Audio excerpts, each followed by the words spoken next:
My husband changed me, someone who used to shy away from social interactions.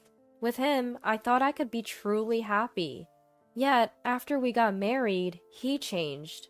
It started with yelling, moved on to shoving, and ultimately, he kicked me while I was sick in bed. This is not the man I married.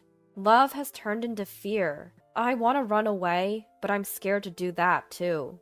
But I know, at the end of the day, it's on me to speak up. Let's break up. My name is Scarlett, 29 years old. I've been married to Daniel for 2 years, and I'm a housewife.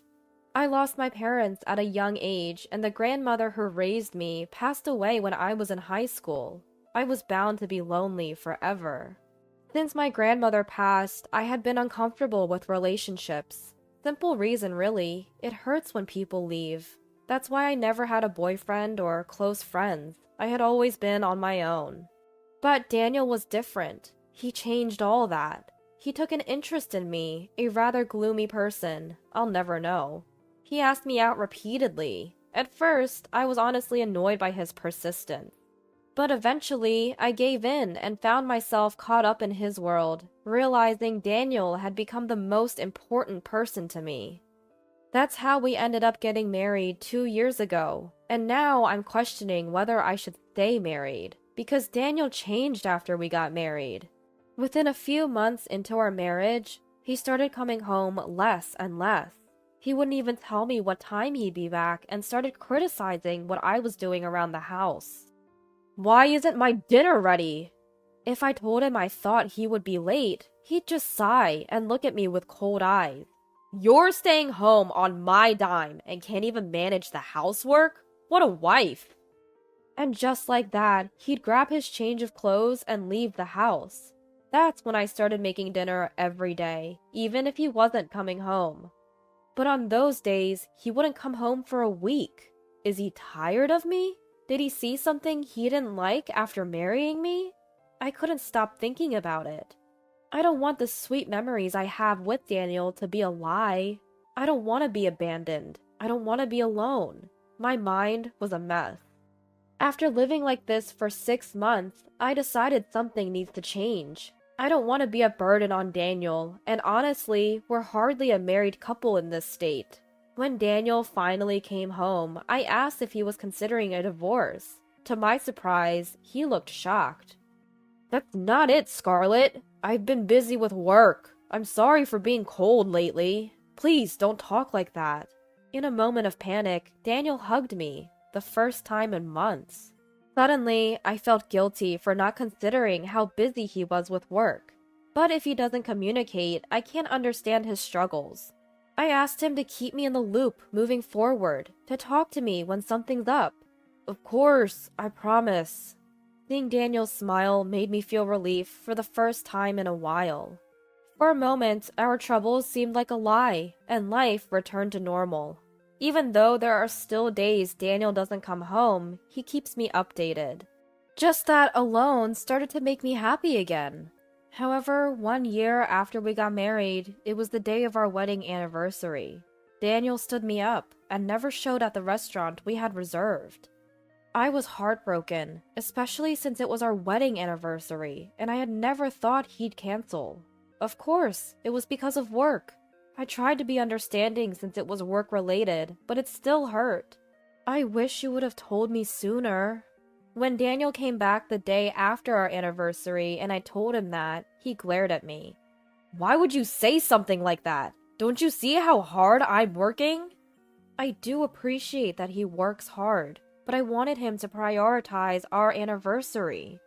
When I expressed this, Daniel knocked the food off the table, shattering the dish. The sound echoed in the room. You're so selfish! Are you sure you're not just after my money? Daniel's mom, Olivia, who's my mother-in-law, founded her own company. Daniel and his brother work there. So many have pegged Daniel as the future CEO, and he had warned me that gold diggers had targeted him before. The only one who really loves me is Scarlett, he once happily told me.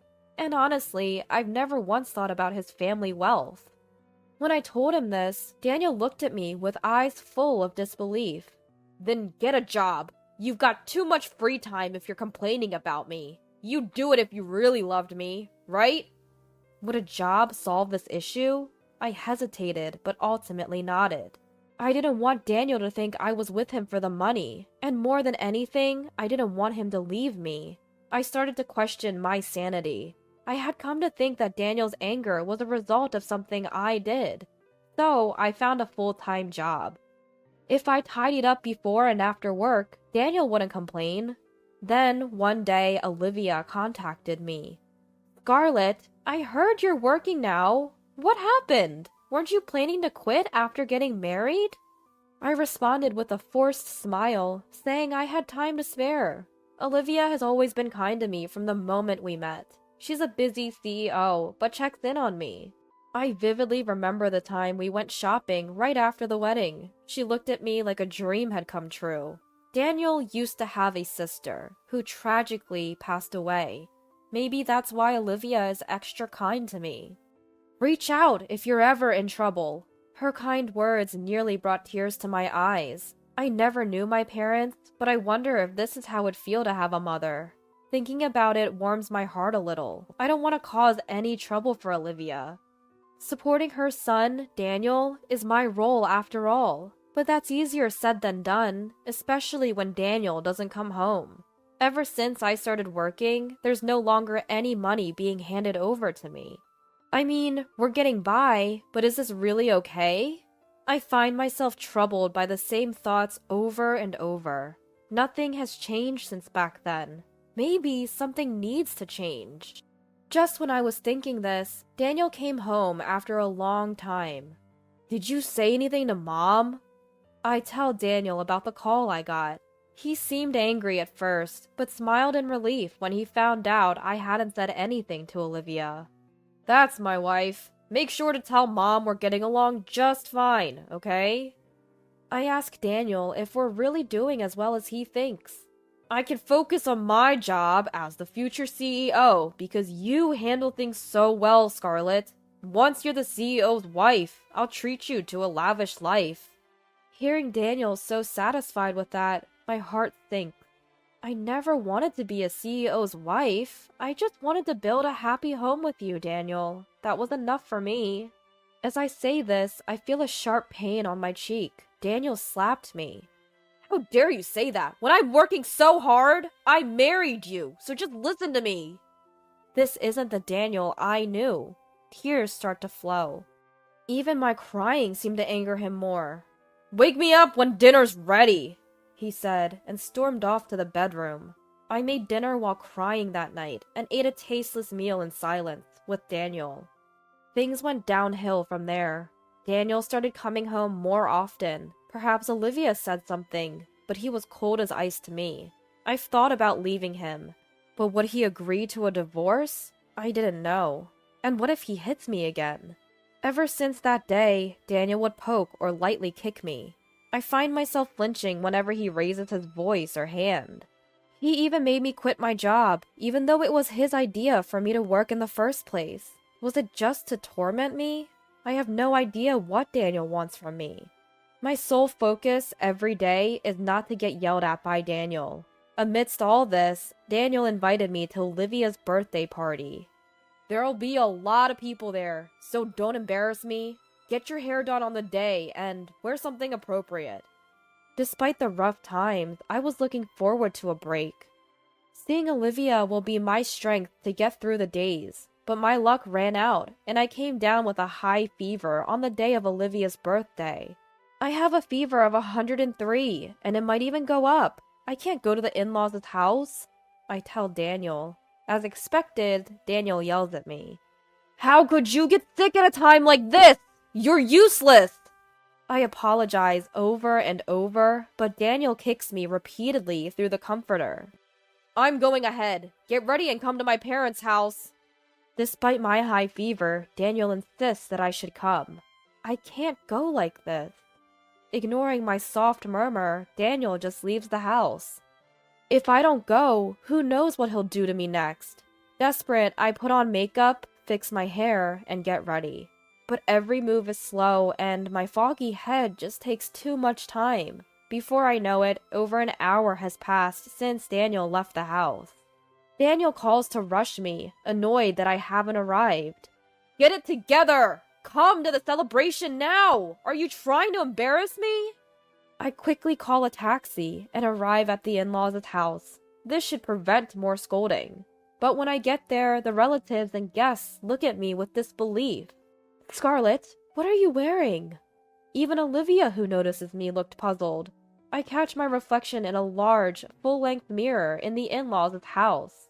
My makeup and hair are a mess. The word disheveled would be an understatement for how I look right now. I apologize to Olivia, who is giving me a cold stare, and she sighs in disbelief.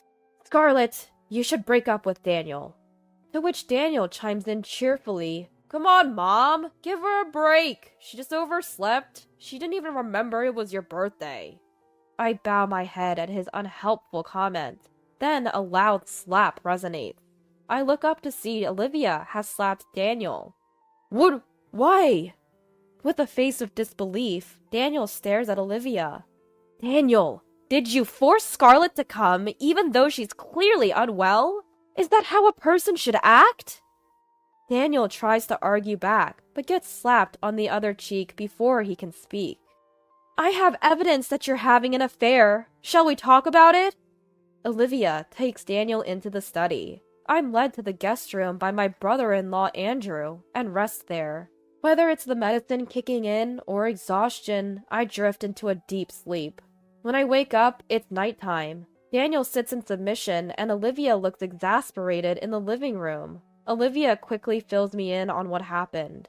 Apparently, Daniel had been dating someone even before we got married, and he had plans to marry her. Turns out, Daniel's ex had a kleptomania issue. She even stole from Olivia when she visited their home. Naturally, Olivia banned her from the house and made it clear that they wouldn't support Daniel if he married her. That's why Daniel chose me as his cover-up. He thought I looked like his late sister and that Olivia would like me. If Olivia approved of me, he figured he would also be in her good graces. Olivia didn't say more, but I think Daniel also saw my docile nature as easy to manipulate. Daniel planned to break up with you after he became the CEO. I've only met Scarlett a few times a year, but she seemed less lively each time. That's why I investigated my son and Scarlett.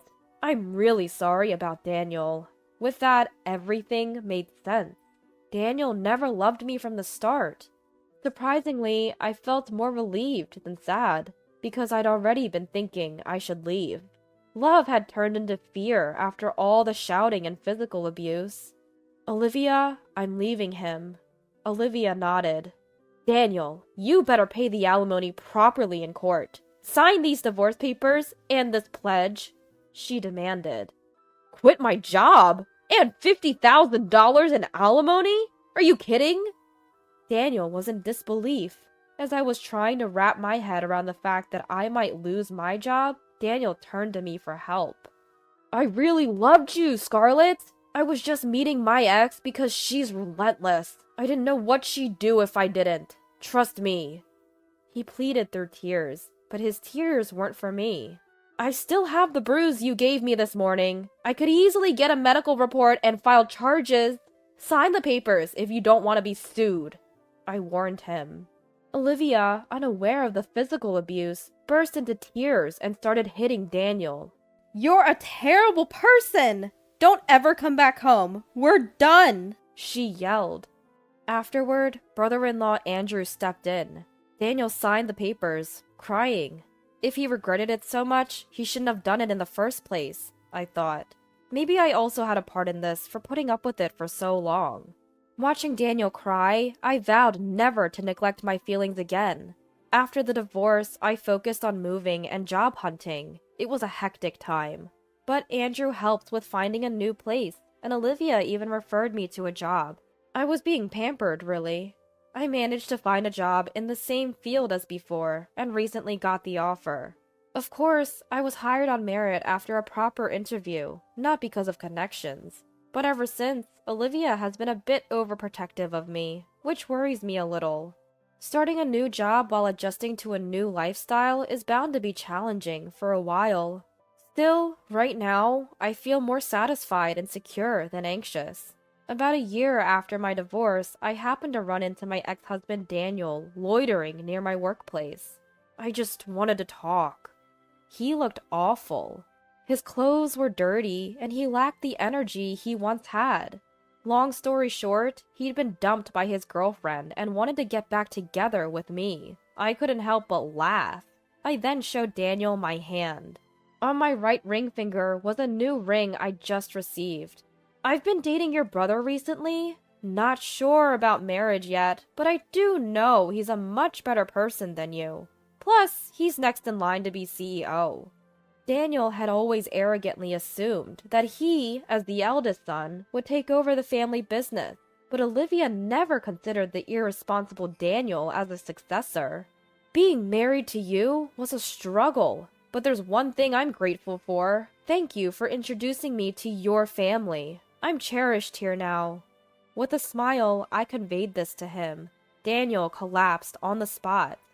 He fell to his knees, sobbing. That was the moment I felt truly glad to have left him. While I still can't contemplate marriage due to my history with Daniel, I've decided to once again trust those who supported me during my toughest times. From now on, I'll live being true to my feelings. I was feeling so feverish that I could barely stand. As my consciousness started to fade, I called out to my husband for help, but he left me alone, unable to move due to a high fever of 104 degrees Fahrenheit, and went on a company trip. I was rushed to the hospital. Is his job that important? Is this the kind of company that forces employees to go on company trips, leaving their sick wives behind? I was about to give up in anger. After I was discharged from the hospital, an unexpected person appeared before me. My name is Lisa, and I'm 28 years old. I attended a film school, and I'm now working from home creating videos. I got married to my husband Kevin 3 years ago. We met through a mountain climbing club I joined during my time at the vocational school. This club is a fairly free gathering that includes both students and working adults. Since we shared the same hobby, we started going to all kinds of mountains. Kevin, who was the same age as me, was easy to get along with, and we naturally started having lively conversations. We continued dating even after we started working, and it eventually led to us getting married.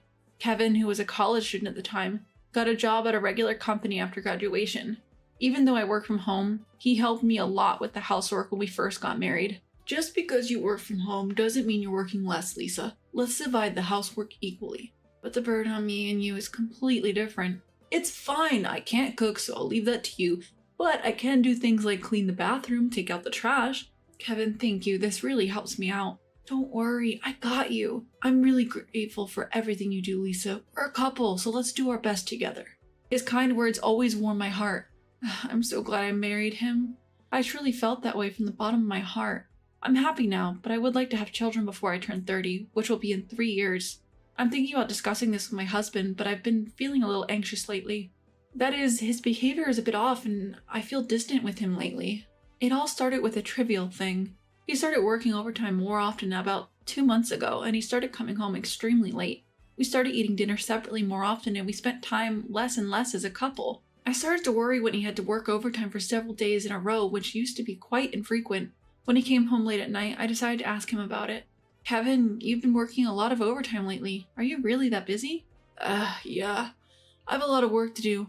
I've been cooped up in the office all the time. Are you okay? You often don't eat dinner when you come home. Your body can't take it if you keep this up. I'm fine. I'm expected to do well by my superiors. If I do well now, I might get promoted.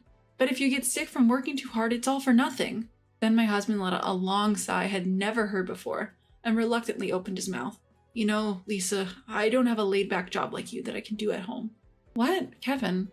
Sorry, but my job is the most important thing right now. You don't need to make dinner for me anymore. But I've always waited for you because I wanted to eat together. Stop being so persistent. Didn't I tell you not to make it? Don't get in the way of my work. Are you going to take responsibility if I don't get promoted? My husband glared at me with a terrifying look. I was taken aback by his sharp gaze and involuntarily took a step back. After a long silence, he muttered something and left the living room. As soon as I was alone in the room, I was overwhelmed by an indescribable sense of emptiness. I couldn't understand what was happening because it was the first time he had pushed me away like this. I was only trying to express my worries. Why did he have to react so harshly? He used to be a kind and gentle man, not cold and distant. I wish he wouldn't push himself so hard at work to the point where he loses patience. I see no trace of the kind and loving husband I once knew in him now. The thought made me incredibly lonely. The rift between us only continued to grow, our daily conversations becoming more and more minimal. Now, after 2 months, we barely even see each other. The housework, which he used to help with enthusiastically, is now entirely neglected. It all falls on me. I feel like a housekeeper. Does Kevin not love me anymore? Did he prioritize work because of something I did? The thought suddenly crossed my mind, leading me to loathe myself. I could have asked him directly, but I was scared of confronting the reality. Then one day, I woke up early in the morning feeling unwell. Why am I burning up like this? My head hurts too, and my vision is blurred. When I tried to get out of bed, I collapsed onto the floor because my body felt so heavy. I tried to get up, but my body wouldn't cooperate. Awakened by the noise, my husband Kevin was standing by my side. I reached out to him for help, but he just ignored me and looked down at me saying, "What are you doing? Hurry up and make breakfast." "Wait, Kevin, I think I have a really high fever. I'm sorry to ask on your day off, but could you take me to the hospital?" "Fever? Huh? You're overreacting. Are you just trying to get out of doing chores?" "No, that's not it. Please help me." I reached out to him again, but he just brushed off my hand. "Kevin, why? I'm really not feeling well." "I'm tired of this. Always pretending to be sick. Aren't you embarrassed?" "I'm not pretending. My body really won't listen to me." "Whatever. Stay like that forever then. I have a company trip today, so I'll be leaving now." "What? A company trip? I didn't hear anything about this." "I don't need to tell you every little thing. I'll be back in 3 days." Kevin walked past me and left the bedroom. I managed to get up by leaning against the wall and tried to follow him, but he didn't pay any attention to me. Being left alone in this condition, just thinking about it sent a chill down my spine. I followed Kevin towards the front door and tried to stop him. "Wait, Kevin, please, take me to the hospital before you leave." "You're so annoying. I'm leaving now. You can slack off on the chores while I'm away. That should make you happy, right?" "I'm not trying to slack off. I just really don't feel good. I need some medicine from the hospital." "I told you you're overreacting. Just go to sleep. It will get better. Don't interfere with my plans." "No, please, wait. Wait, Kevin." Despite my pleas, he left without looking back. When the door closed, an overwhelming sense of despair washed over me. My body was burning hot, but I felt a chill. I also felt nauseous. There's no medicine here. I have to go to the hospital. With determination, I decided to head to the hospital. It took much longer than usual to get dressed, and with great difficulty, I managed to start walking to the hospital. There were no taxis in this area, so I had to walk to the nearby hospital. It's been a long time since I last had a fever this high. I'm normally in good health, so I'm not resistant to such situations, making me feel very physically uncomfortable. Even as I slowly head to the hospital, my body feels heavy and I can hardly move forward. I take one step and stop, a few steps, then rest by holding onto a street pole. My vision spins and I lose consciousness. A few hours later, I wake up to find a white ceiling above me. I look around and realize that I'm lying down in a hospital room. After a while, a nurse enters the room and asks, "How are you feeling?" I finally learn what has happened to me. I had fainted and fallen on the street. A passerby called 911 and I was brought here by an ambulance. The passerby stayed with me until the ambulance arrived. I had a high fever of over 104 degrees Fahrenheit and I was unconscious, so I had to be given an IV. Thanks to that, my body now feels significantly lighter. I told the doctor, "I'm okay," but I was kept in the hospital for 1 more day as a precaution. By the next day, my fever had subsided and I recovered as if nothing had happened. When I asked about the passerby who helped me, I was told they didn't know who it was. It's disappointing, but there was nothing I could do about it, so I went home. When I arrived home in the afternoon, I decided to call my husband, Kevin, and pulled out my phone. However, for some reason, I couldn't tap the call button. What if he doesn't answer? What if he doesn't worry about me even if he does answer? What should I do if he says don't call for such a thing? My husband left me suffering from a high fever and went on a company trip. I'm scared just thinking about what he would say if I called him now. If he reacts in an annoyed manner over the phone, my mental state wouldn't be able to handle it. The more I thought about it, the more I hesitated to call him. As I was having a staring contest with my phone, I was brought back to reality by the sound of the doorbell. Checking the monitor, there stood a strange man holding a paper bag. I cautiously opened the door with the chain still on and asked nervously, can I help you?" My apologies. My name is Eric Weiss from Weiss Enterprises." "Weiss Enterprises? Isn't that where my husband—" "Wait, you're Mr. Weiss?" "Yes, I'm the president of Weiss Enterprises. How are you feeling, Lisa?" To my surprise, it was my husband's boss who visited me. Why on earth would such a person come to visit? In my confusion, I took off the door chain and managed to utter some words. Mr. Weiss, why are you here, and how do you know about my condition?" "Sorry for not explaining. I was the one who found you collapsed on the street yesterday and called 911. "Wait, you were?" "Yes. But I was surprised. I thought Kevin was always accompanying you to the hospital. Always accompanying? Mr. Weiss asked with a puzzled look as I stood there confused. You've been sickly, haven't you, Lisa? And it's been particularly tough lately, so Kevin has been taking a lot of time off work to accompany you to the hospital. Wait a minute, what are you talking about? Well, you've been sick and have had to go to the hospital, so Kevin has been taking a lot of time off work recently. No, that's not true. I'm not sickly. Really? Then why were you collapsed on the street yesterday? Well, yesterday I happened to have a high fever for the first time in a long time.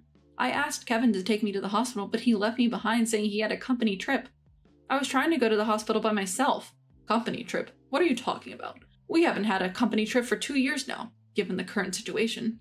The more we talked, the more the inconsistencies became apparent. What's certain is that my husband had been lying to both me and the CEO, Eric. When it became clear that the company trip was a lie, I had a sinking feeling and hurried to my husband's room.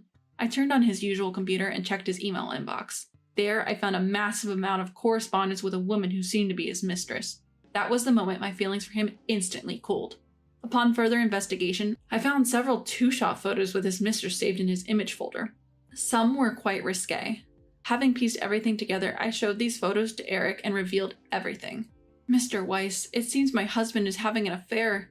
This was saved on his computer and the dates are weekdays. Then you mean to tell me that his frequent absences from the company saying he was accompanying his wife to the hospital were all lies? Yes, they're lies.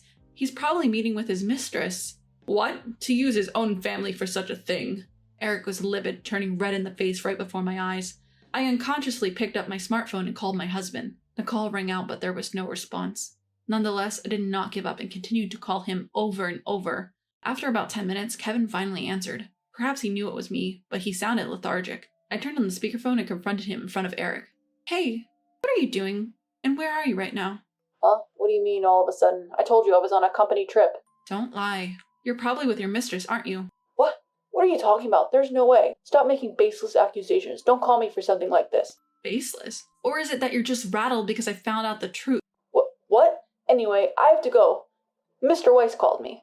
Eric called him? There's no way that's true. After all, Eric is right in front of me. I said in a cold voice. That's odd. You see, Mr. Weiss is at home with me. Huh? What are you talking about? There's no way. As my husband began to protest, Eric himself interjected. There is a way, Kevin. That voice. Can it be? Really? Mr. Weiss? Eric cleared his throat. When your wife, Lisa, fell on the street, I happened to be there. I came to visit today, but I had no idea you were lying. It's not like that. It's a misunderstanding. And why would you know Lisa? Remember the company barbecue a few years back?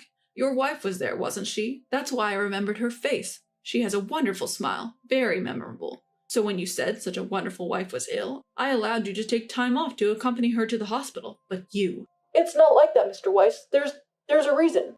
My husband desperately tried to mend the situation, but that wasn't going to work anymore. Eric thundered at him over the phone. Listen well, you're fired. Don't ever set foot in my company again. No, wait. Please. Mr. Weiss, please. Lisa, you beg him too. If I get fired, you're going to have trouble making ends meet. Rather than apologizing, he was threatening our livelihood. That's when I completely lost any remaining affection for him. Memories of past hardships flashed through my mind. As if chewing on the emotional scars he inflicted, I told him, Enough already. Why can't you apologize even now? After all, it's your fault for lying and having an affair in the first place. Why should I have to apologize for that? Don't be ridiculous. What's going on, Lisa? Calm down. Because of trash like you, I've suffered immensely. But it ends today. I'm leaving you. Don't you dare appear in front of me again. I hope you and your mistress sink as low as you possibly can. I held back a ragged breath and unilaterally hung up the phone. My husband immediately tried to call back, but I set my phone to reject his calls. I quickly packed my bags and returned to my parents' house in my hometown. To my surprise, Eric, Kevin's boss, was the one who helped my move. Eventually, my husband returned to our empty house. Once he realized what had happened, he went to my parents' house, but my furious father forcefully made him sign the divorce papers. My husband knelt and begged in front of me and my parents, but as he was leaving, my mother tossed a good amount of salt in his path. I hired a lawyer and demanded compensation from Kevin and his mistress for the emotional distress they had caused. On top of that, he was also facing a lawsuit for misusing company funds on his dates with his mistress. Apparently, his mistress promptly dumped him when he could no longer provide her with money. Having lost his job and been abandoned by his mistress, Kevin had hit rock bottom. Even his own family and relatives turned their backs on him. Now he spends his days working odd jobs while looking for a new job. Meanwhile, I am enjoying a laid-back life, continuing my remote work at my parents' home. I still occasionally exchange letters with Eric, who even invited me for a meal recently. Now he's like a father figure to me. After all, I was able to leave Kevin thanks to Eric. I can't express enough gratitude towards Eric, who rescued me, and my parents, who warmly accepted me. I'm committed to gradually giving back to Eric, staking my life on it. Made money off your clothes? Complain when you can make $4K a month. As a stay-at-home mom, I've been putting up with my husband and mother-in-law's atrocious attitude for too long. But this? No way I could let this slide. Fine, let's revisit this in a month. Fuming, I stormed out of my in-laws' home. Then I made a phone call to a special number. A month later, just remembering the look on my husband's face makes me burst into laughter. My name is Emma. I'm a freelance fashion designer. I used to work for a corporate design firm, but I've gone solo. The fashion industry is fiercely competitive, and freelancing has been tougher than I thought. With more freedom comes a higher chance of failing, and I often get yelled at for not meeting clients' expectations. Still, I loved my job, and that made it all worthwhile. My stubborn nature probably played a role in my success. I took setbacks in stride and fully devoted myself to my work. I still remember that time vividly. I studied hard, got my color coordinator license, and brushed up my social media skills. I wanted to cry at times, and I did. But I persevered. Still, with the support of people who encouraged me, I desperately worked hard. I kept pushing myself, pushing and pushing. As a result, now I can earn a decent income from this profession. I was enjoying life as a fashion designer, but recently something started to bother me, and that was, don't you think it's about time to settle down with someone nice? Absolutely. I've always been a career-first person. Before I knew it, I was already in my early 30s. Work was so fulfilling that I barely noticed time passing. But yes, life's milestones were approaching. Marriage isn't a big deal.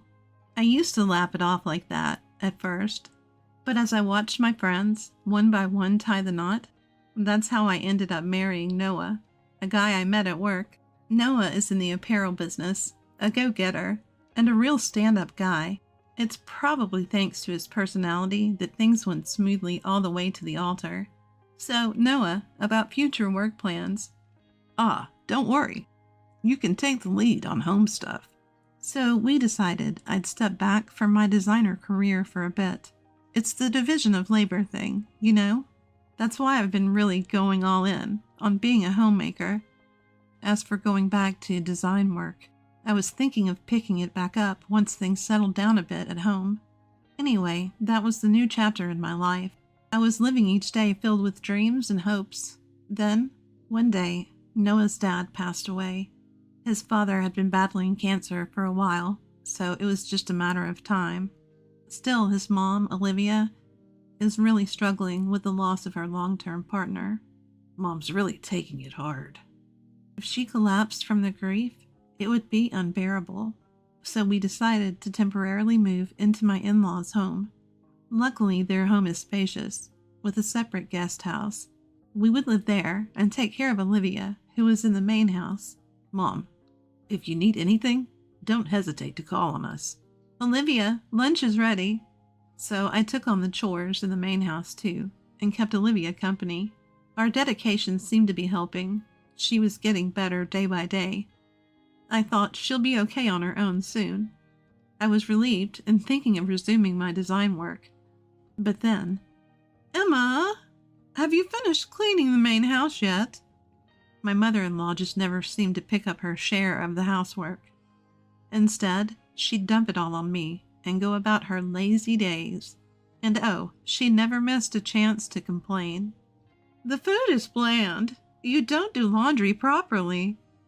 She'd nag over and over. At first, I reluctantly went along with her. But this felt like servitude, and I couldn't stand it any longer. I have my own work to do.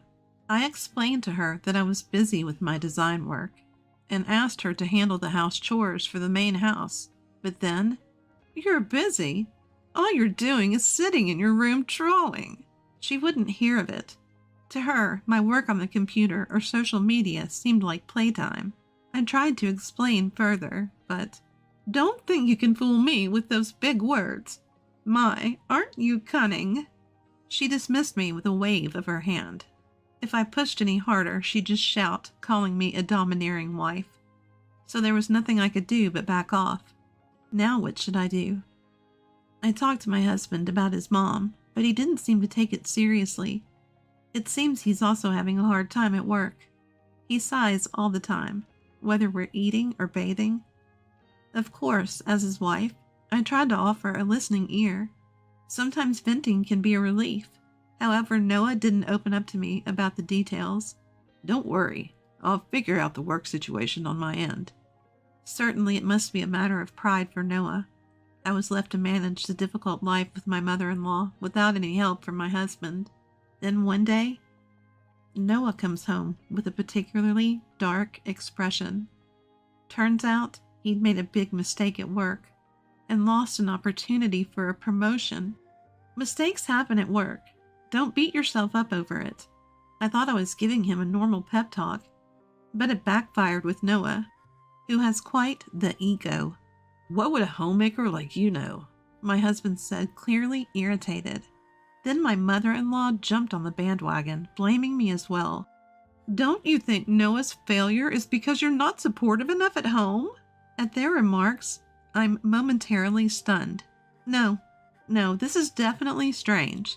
Stunned by their accusations, I naturally fought back. But my words fell on deaf ears.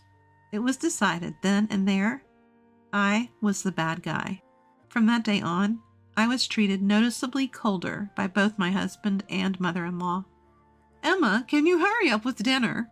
Emma, you were supposed to take care of the garden, remember? Emma, go buy some flowers for the living room." My mother-in-law became even more demanding, bossing me around. No matter how flawlessly I took care of the household chores, she'd always find something to complain about. "Emma, you're sloppy with the cutting and the seasoning. It's too strong. Emma, I don't like how the garden looks. Redo it, please. Emma, these are lilies. I wanted gerberas." At this point, all I could do was sigh. I just wish someone would acknowledge my hard work. I tried talking to Noah again, but all he did was defend his mother. "She's old, and she's relying on you. Besides, you have plenty of time, don't you? You're not working after all." Noah still seemed resentful. I knew he had a big ego, but I didn't expect him to be this petty.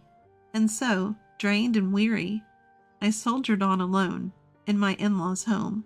Then one day something happened that I simply couldn't tolerate any longer. That day I had to go into town for some errands. After wrapping things up, I returned home. But the moment I opened my closet, I was shocked. What? Where are my clothes? Yes, almost all my clothes were missing. I rushed to the main house to confront my mother-in-law, who was leisurely sipping her coffee. "Oh, I sold your clothes." My mother-in-law casually admitted her deed. She said she sold them to a resale shop to help with the family finances. I was furious, more than furious. Those weren't just fashionable clothes. They were designs I had worked hard on, bringing them to life through my labor. Some were even from the early days of my career. Seriously, who sells someone else's stuff without asking? I couldn't believe it. I let loose on her with all my feelings. But who needs fancy clothes when they're unemployed? There was zero remorse from her. And my husband, who had come running after hearing the commotion, was no help either. "If you have complaints, try earning $4,000 a month." With that, Noah and my mother-in-law both mocked me. I responded, trying my best to stay calm. "Fine, check back in a month." Both were stunned by my unexpected answer. Ignoring them, I got ready and left my in-laws' house. I plan to live in a hotel for a while. The room is small, but it feels much more spacious than my in-laws' home. This must be what freedom feels like. I lay on the bed and casually checked my phone. Several calls and messages from my husband and mother-in-law. Of course, I ignored all of them. Ugh, what a day. I tossed my phone on the bed with an exasperated look, but after a few seconds, I had second thoughts and picked it back up. I dialed a number. A month had passed since then. Right now, there's a big fashion show happening at the city's event hall. It's a collaborative effort between renowned fashion designers and popular models, and not just open to the public. Various industry insiders are also in attendance. I'm participating as a fledgling designer myself. Emma, long time no see. Emma, thank you for your help the other time. Emma, you look well. That's great to hear. Since many people from this field are gathered, I see a lot of familiar faces. I make my rounds and engage in lively conversation with people I've worked with before. Aiden, long time no see. Amelia, I should be thanking you for your help last time. Lucas, you're looking well too. Is Sophia in elementary school now? What a pleasant time this is. There was no shortage of interesting topics, including recent trends and industry developments. But then, someone rudely pats my shoulder. Ah, you're here too. I turn around and see my husband. So, have you come to your senses yet? You're stubborn, you know. At least respond. How about admitting defeat and coming home? Noah hasn't changed. Those were his words to his wife he hasn't seen in a month. I was so dumbfounded, I couldn't even find the words. I was brushing Noah off when a man rushes over to us. Do you two know each other? Director Henry. Director Henry is one of the higher-ups at the apparel company where Noah works. Yes, she's actually, embarrassingly enough, my wife. She's so uppity. Even though she's unemployed, it's really becoming a problem. With those words, Noah snickers. At that moment, Henry turns red and shoots Noah a glare. Emma, I apologize for my employee's inexcusable behavior. Henry, it's all right. Noah is watching our exchange, mouth agape. The truth is, Henry and I are acquainted. I had collaborated with my husband's company during my freelancing days, and Henry was the one managing the project. And now my husband is about to learn another shocking fact from Director Henry. Emma is a renowned fashion designer. Don't you even know that about your own wife? What? Noah looks at me with astonishment. Yes, I used to be a well-known designer in the industry, not to brag, but I was pretty popular on social media before I got married. Back then, I was pulling in tens of thousands of dollars a month, including ad revenue from social media. I kept that a secret from Noah. There never seemed to be a good time to tell him, and I didn't want to be valued just for my financial worth, so he probably thought I was just a mediocre independent designer.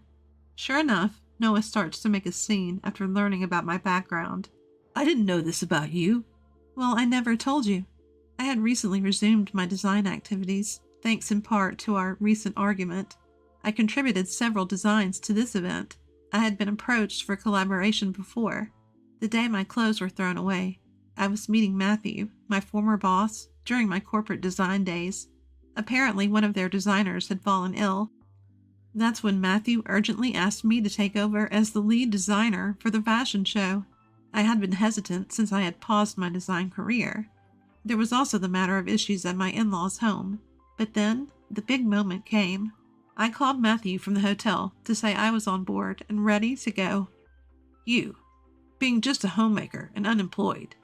I could hear Noah's pride crumbling. I retorted with as much sarcasm as I could muster. So, we're good at $40,000 a month, right? Soon after, I divorced Noah. Emma, I messed up. Let's try again. You're the worst kind of woman for leaving your husband. Heartless, cowardly. Noah pleaded while my mother-in-law cursed me out. I dismissed them both. Come talk to me when you're making $40,000 a month. Since then, I haven't seen Noah and his clan.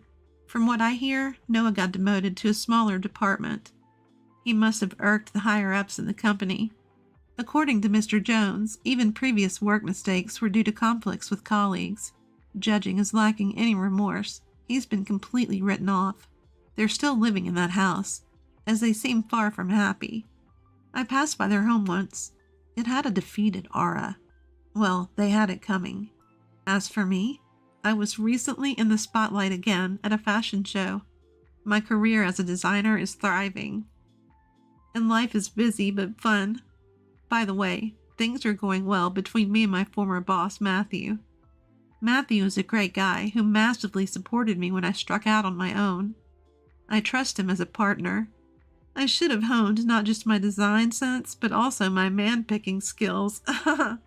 I chuckled at the thought as I focused on my work. I'm leaving the cafe to Sally. Better her than you. Tony, the husband, says this with absolute confidence. Sally, the daughter-in-law he's talking about, nods with joy. Who does he think he is? He knows nothing about this business. Tony seems delighted, almost as if he's the one running the show. Maybe because he's been playing the role of the cafe owner. I was foolish to have trusted Tony like this. I've got to cut the dead weight. My name is Lucy, a homemaker in my 60s. I live with Tony, and we have a son named John, who married Sally a few years ago. They live close by. John and Sally are important to me, but there's something else that means even more to me. Our family cafe. We've inherited this business through generations, since the town was scarcely populated. We're the current owners of the cafe. The coffee we've been brewing for generations is loved by the locals. Some even ask me to teach them how to make it. Each time they ask, I feel thrilled, and it's almost a pity I can't share the secret. Running this cafe is like a sanctuary for my soul. It's comforting to be surrounded by just the right amount of customers, cook their orders, and serve them. This time is priceless, to say the least. But Tony and I have divergent feelings about the cafe. Tony does handle the administrative side of the cafe, but hardly ever shows up at the place. Why do I have to be at the cafe? Isn't that your job? He would say, essentially neglecting his duties. He's not the Tony I married. Back then, he was all in, saying, let's both work hard on running the cafe. I remember feeling so supported, but after a few months of marriage, Tony lost all interest in the cafe. He never showed up there and seemed to only care about the money it made. How much did we make this month? Can't be much coming from that old shop, huh? It was hard not to be angry when Tony laughed like that. But if I spoke up, I was sure we'd end up fighting, so I stayed silent. Tony was overly concerned about the cafe's earnings, and when he learned how much we made, he tried to pocket it all for himself. The earnings from the cafe are for future expenses, so keep your hands off. Even if I told Tony that, he'd say, it's my shop, so I can take the money if I want to. Stop worrying about small stuff. And he'd take all the profits when I wasn't looking. Tony knew where I kept my banking card. Even if I hid it, he'd find it quickly and take whatever money I had. Thanks to this, I had no extra money left. Tony used all the cafe's profits as his play money and lived lavishly. We'll run this business together as husband and wife, he had said, but those words quickly turned into lies. It was unbearably painful. Please, I want us to manage our finances properly, I pleaded with Tony, but he never listened. Who do you think you are, getting all uppity? He'd scoff. My opinion was never heard, and I was forced to endure. Why, despite all my efforts, was I not rewarded? Why was I only met with suffering? No matter how much I thought about it, I couldn't find the answer. The only reason I hadn't given in to despair was because of the cafe. Going to the cafe and working helped me forget all my troubles. If I looked down, customers would notice right away and say, is something wrong? Want to talk about it? Though it was a relationship between the shop owner and customer, those words felt incredibly warm, and it was all I could do to hold back tears. I was resolved to protect this shop at all costs. I'll do whatever I can for this cafe. I swore this from the bottom of my heart, and that vow remains unchanged. To me, this cafe is the most important thing, and my only solace. Yet, relentlessly, the hardships kept coming. There was one more issue I had with Tony. It was how he treated Sally, my daughter-in-law. Sally, do you have enough money? We have some to spare, so don't hesitate to ask. Thank you, Tony. We're good. John is doing his best. Every month, our son and his wife come to visit us at home. John says it's because he worries about us being alone. From the moment John introduced us, Tony took a liking to Sally. He asked about more than just her career, her favorite type of person, hobbies, and how she likes to spend her holidays. I'm so happy someone as wonderful as Sally is marrying John. I hope we can be close too. Tony was clearly smitten. The way he spoke gave it away. John noticed this and never intentionally let Sally get too close to Tony. Originally, the monthly visits were supposed to be just John. However, Sally insisted. Tony and his family are important to me too, so I want to be involved. As expected, now that Sally came along every month, Tony was overjoyed. Sally, is there anything you want? Our wedding anniversary is coming up, isn't it? Sally, do you have any free days this month? I found a great place, and I'd like to take you there. If someone as beautiful as Sally ran a cafe, customers would be thrilled. The way Tony pressed on made it impossible for Sally to feel comfortable. Really? That's so kind of you. Tony, you're such a nice guy. Sally wasn't helping. She could have simply said no, but instead led Tony on. Once Sally responded positively, Tony didn't hold back. He piled on the transparent compliments and escalated his approach to her.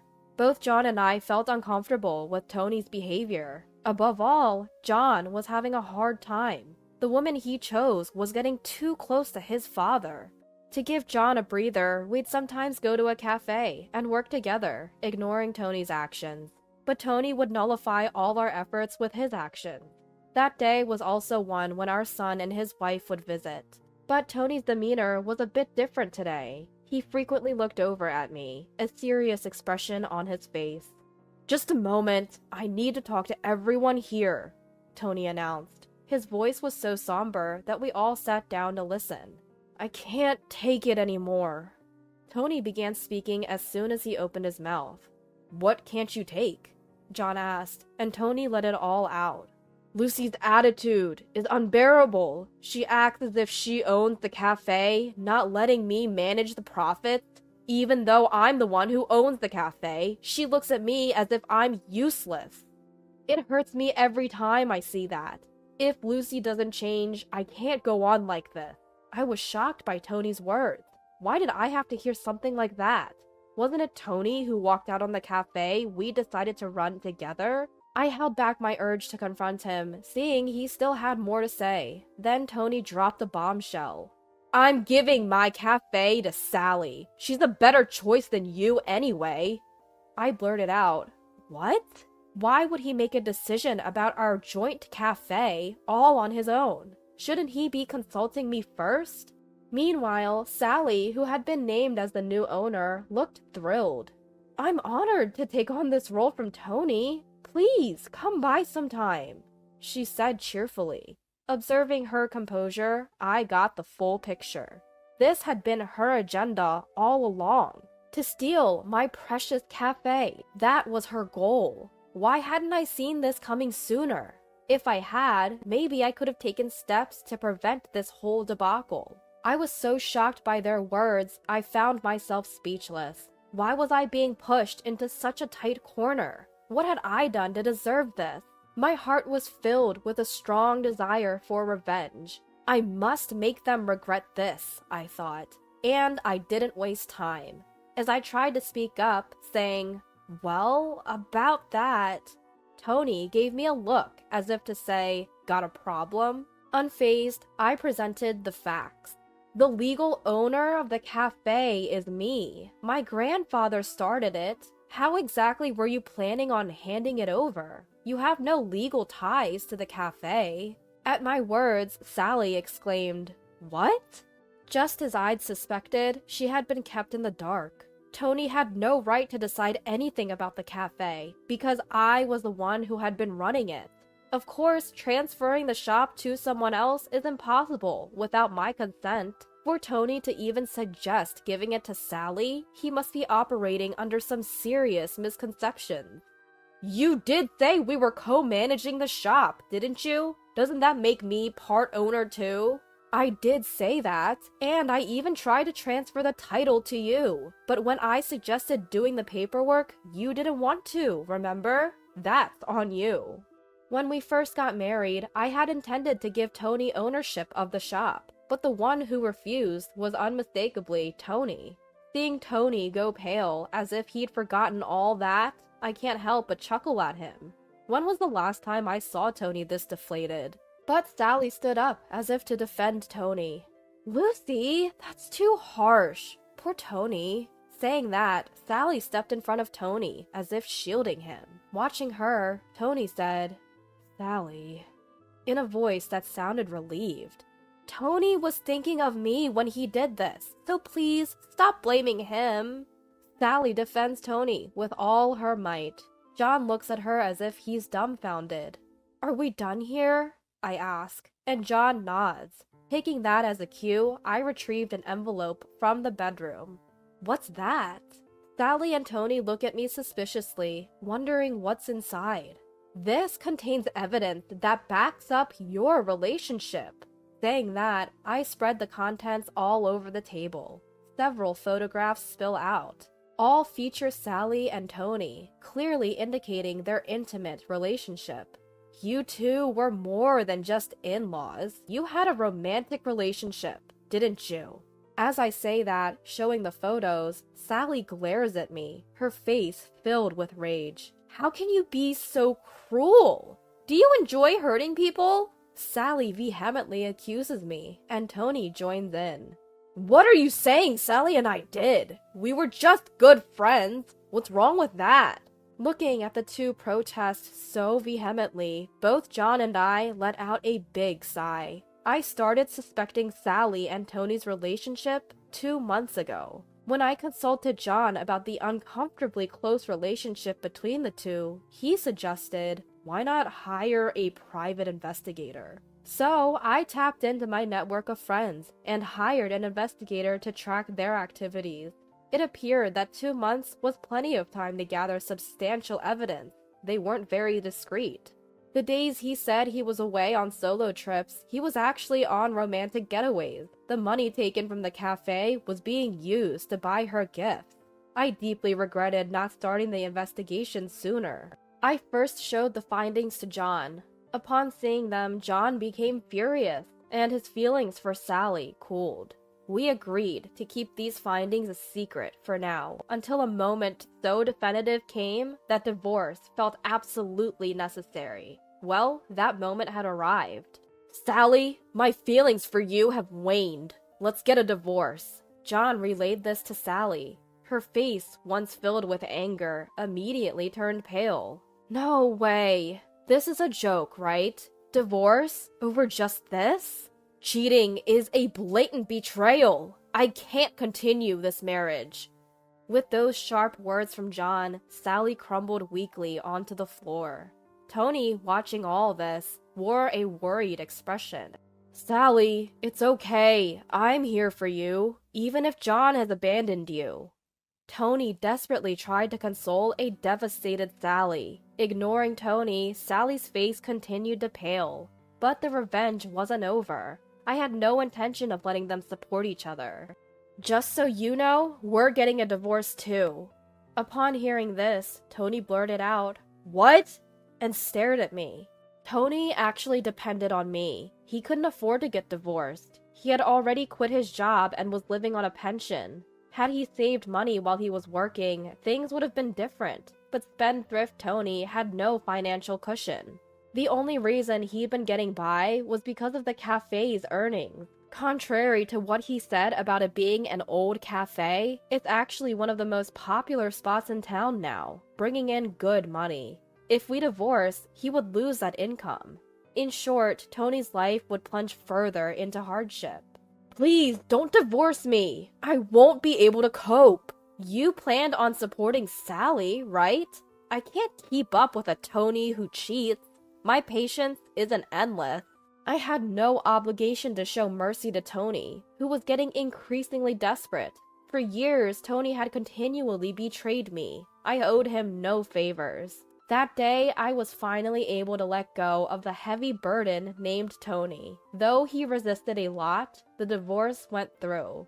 At the same time, my son and his wife were also able to finalize their divorce.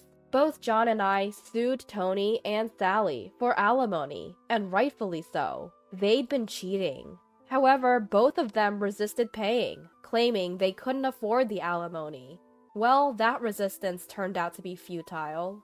Apparently, Tony now lives alone in an old apartment, abandoned by Sally. Sally is young. She probably planned to leverage her beauty and move on.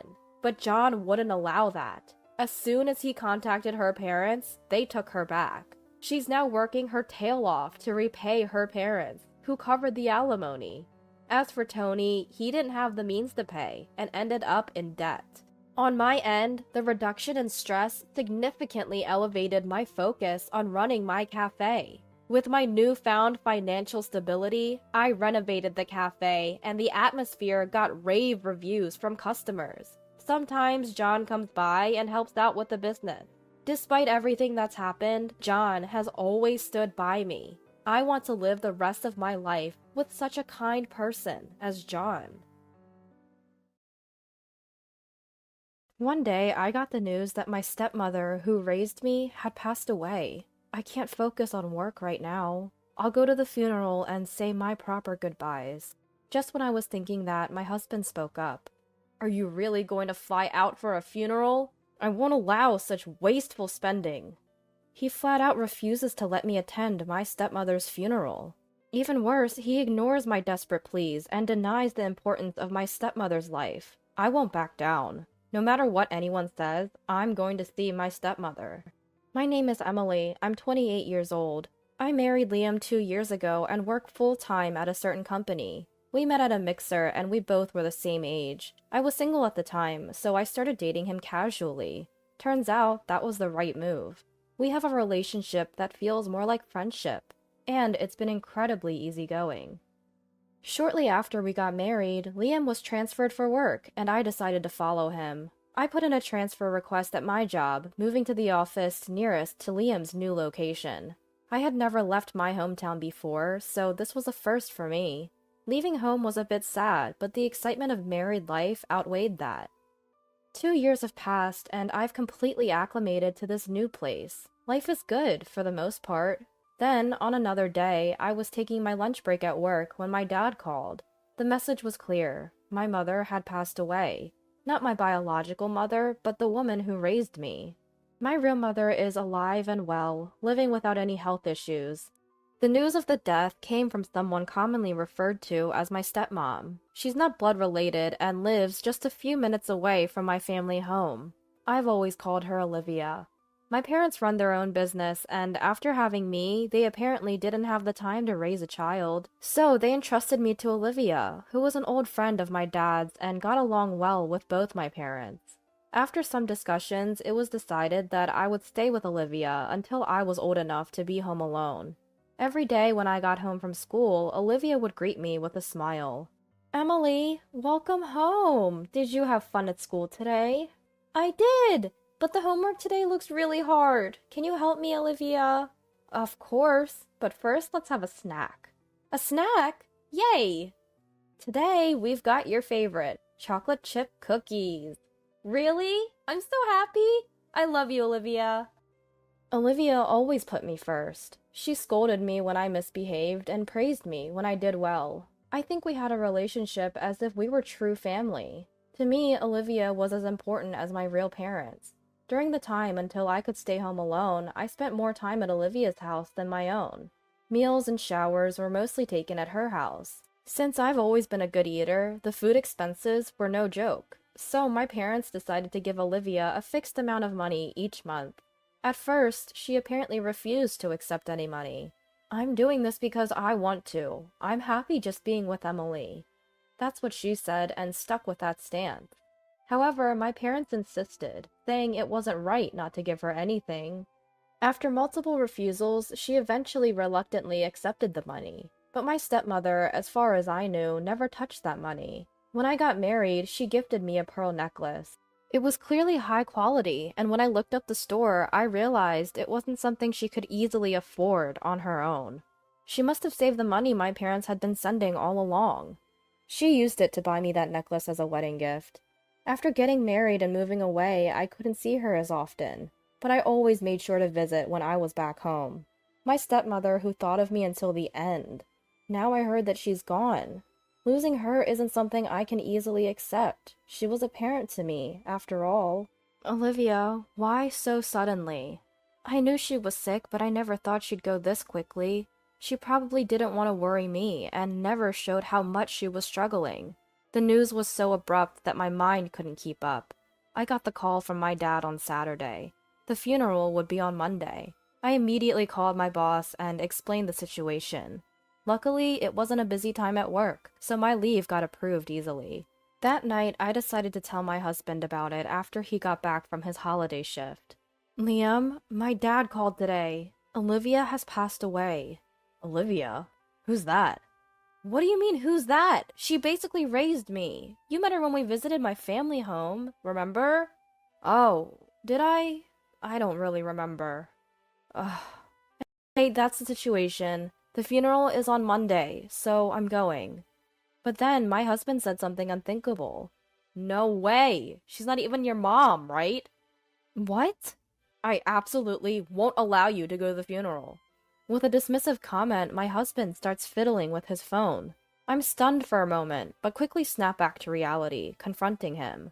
Wait a minute, why? What's wrong with going to the funeral? Come on, how many times do I have to say it? She's not your mom, is she?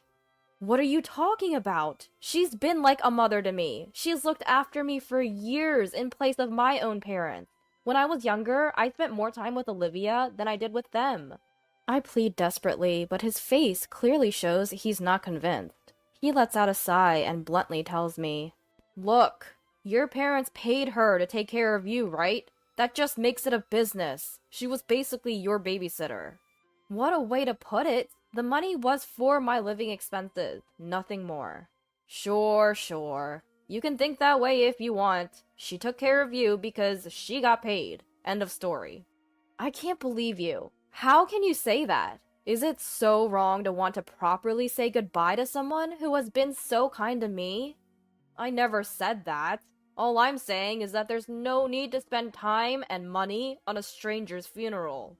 What? Why do you get to decide that? It's my time and my money, so it has nothing to do with you. His callous remarks fuel a boiling rage within me. I bite my lower lip, struggling to keep my shouting in check.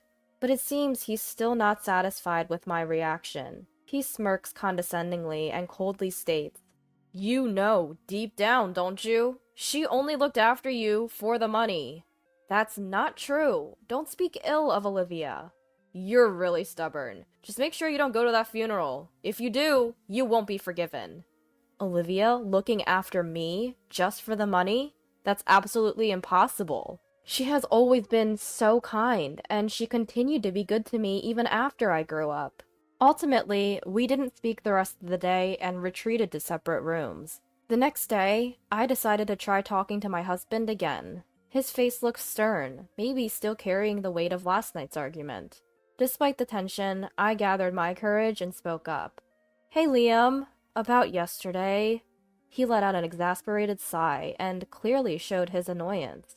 Ugh, seriously? You're still not giving this up? I told you I'm not okay with you going to the funeral, didn't I? But why not? Olivia means a lot to me. So, you're going to hop on a plane just to attend a stranger's funeral? Between the travel expenses and the gifts, what are you trying to accomplish with all this unnecessary spending? How is it unnecessary? It's all needed, and I'm the one paying for it. I'll attend the funeral on Monday and be back by Tuesday. I stood my ground, but his reaction didn't change. In fact, he seemed more agitated by my response. Can you just stop? Our money is our money. I'm working overtime and even on weekends, and you're reducing our savings with your frivolous endeavors. Frivolous endeavors? Are you serious? She's already passed, hasn't she? Just move on. You're not going to see her again. At the sight of my husband's dismissive smile, I reached my breaking point. I glared at him and stated firmly in a low voice, "I'm going to Olivia's funeral, Liam, whether you like it or not." Didn't you hear what I just said? It's a waste of money. That's not the point. At my raised voice, my husband's shoulders flinched. Hey, what's with the yelling all of a sudden? It's because you keep saying terrible things. Would you not go to your own parents' funeral? So you're saying Olivia isn't your real mom, huh? Olivia is my mom, okay? She's just like a mom to me. You have no clue how much time I've spent with her, so stop making assumptions. Fine, whatever. Do what you want.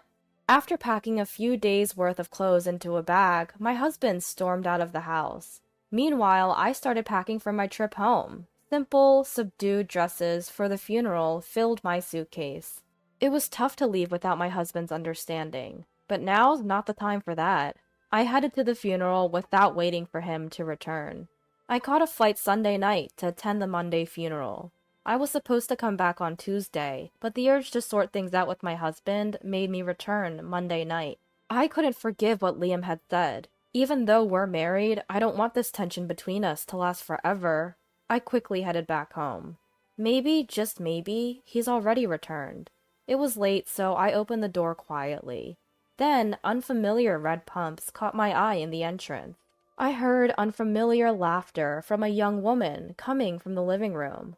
I carefully took off my shoes and tiptoed down the hall. Peering through the glass door, I saw my half-dressed husband with an unknown woman. What the... Liam, what are you doing? I was so taken aback I couldn't think straight, but I knew the situation was not normal. While standing there shocked, I heard their conversation. Hey, Liam, are you sure it's okay to bring me to your house? Won't your wife find out? It's fine. She's at some old lady's funeral right now. And you always said you wanted to come over, right? Yeah, but what if we get caught? I can't afford to pay alimony if it comes to a divorce. You're with me almost every day. Don't you have financial issues? Well, yeah, I've been splurging on you. So if it comes to alimony in a divorce, it's gonna be bad. Jeez, you're such a bad guy, Liam. You lie to your wife about working late, don't you? When I spent the day with you, I told her I had to work on my day off. She's clueless, so she never realizes. Wow, Liam, you really are a bad guy. The room filled with the loud laughter of two people. What on earth is going on? He lectured me about how it's a waste of money to fly to a funeral, and yet here he is, lavishing gifts on his mistress? Unforgivable. To think that this was the guy who insulted Olivia. Just minutes ago, I had been contemplating reconciling with my husband, but now, all warmth for him had turned ice cold, leaving only disgust. They're getting all lovey-dovey, completely unaware of my presence. I swiftly activated the video recording on my phone, capturing the evidence clearly. Just to be safe, I sent the video to my parents as well, securing irrefutable evidence. Now I was ready. With adrenaline pumping, I flung the door open and stood assertively in front of the cuddling couple. Hey, what's going on here? Emily, why are you here? Weren't you coming back tomorrow? I looked down at my flustered, stammering husband and calmly stated, I came back earlier than planned. I wanted to have a serious talk with you, Liam, but it seems there's no need for that now. No, you're getting it wrong. She's just a colleague from work. I'm her mentor. Oh, really? So mentors bring their half-dressed protégés home now? Oh, well, that is... Go on, say something.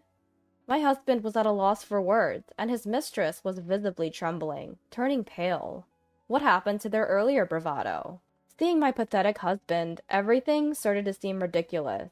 Oh, was this the man I once loved? Is this the person I married and desperately tried to get to understand me? Before me, the man I once loved was pathetically fumbling for excuses for his affair, telling lies so transparent even a child could see through them. I took a deep breath and made myself clear. Enough is enough! How much more do you need to disappoint me before you're satisfied? You have the nerve to waste money on your affair, yet complain about my spending on commuting? What about you? You're the one wasting money. Calm down, Emily. I get it. I'm sorry. Please forgive me. Forgive you? You've got to be kidding. You mock me, and then when it's convenient, you say you're sorry? Life doesn't work like that. You and your mistress can go to hell. Now get out, both of you. I threw my husband and his half-naked mistress out of the house and locked the door. I also tossed their belongings and clothes off the balcony. For a while, they continued to shout in front of the house. When a neighbor came out to check, they found a half-dressed man and woman. Eventually, the police were called, and they ended up giving statements at the station. The news broke at work, resulting in his mistress losing her part-time job, and my husband being demoted to a less responsible department. He managed to keep his job, but has been calling in sick frequently, unable to bear the cold stares from coworkers. As for me, I packed my bags and went back to my parents' house immediately. A few days later, I consulted a lawyer for divorce mediation and spousal support. He's still resisting the divorce, but it's only a matter of time with all the evidence I have. Since coming back home, I've started working at the local branch I was at before. And with my stepmother's grave nearby, I'll be visiting more often. Olivia, I'll come see you often from now on. I said that as I stood in front of her resting place, hands pressed together in prayer. My girlfriend's pregnant, so I want a divorce. We had been married for 3 years, and we finally bought our dream home.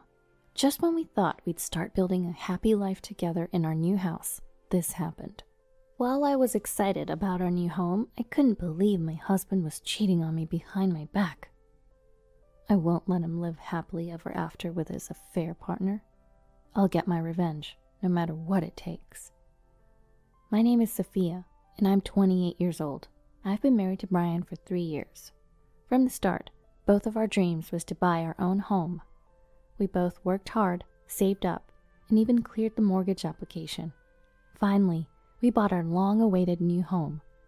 The house feels a bit too big for just the two of us, but we decided to buy it now to prepare for the future. On moving day, after we'd finished bringing in all our belongings, Brian turned to me and said, Whoa, we really pulled it off, didn't we, Sophia? Yeah, we did. We've been through a lot, but it feels like our dream has finally come true. There were times when I felt like giving up, but it was our love that kept us going. Oh my gosh, stop it, I'm blushing. Even after 3 years of marriage, Brian and I could still share jokes like this. Being with him was genuinely joyful and comforting. A month after the move, lately Brian had been working late quite often. Is work keeping him busy? It became a daily routine to check in with Brian before he left for work in the morning. Brian, are you coming home late again today? Yeah, probably have to work overtime. I see. You've been busy lately. Are you okay? Well, it's work. Can't help it. I'll eat dinner before I come home, so don't worry about me. Alright, just don't push yourself too hard, okay? Even though Brian was coming home late, my days were filled with juggling work and household chores. Life was hectic, but I had a cozy home and a fulfilling job. I thought I was leading a somewhat satisfying life. Yes, that was until something happened. About 6 months after moving into the new house, I decided to bring up a topic with Brian. Hey Brian, don't you think it's about time we consider having a child? Well, what? A child? Yeah, we've been married for quite a while now, and we've even bought a house. What do you think? Let me think. After a brief pause, Brian gave me a rather vague response. Well, having a child is a blessing, you know. Do we really need to set a timeline? That's true, but I'm almost 30, you know? Having a kid at 30 isn't uncommon these days. Let's just leave it to timing. Okay, got it. I remember how much he used to say, I want kids soon. Right after we got married.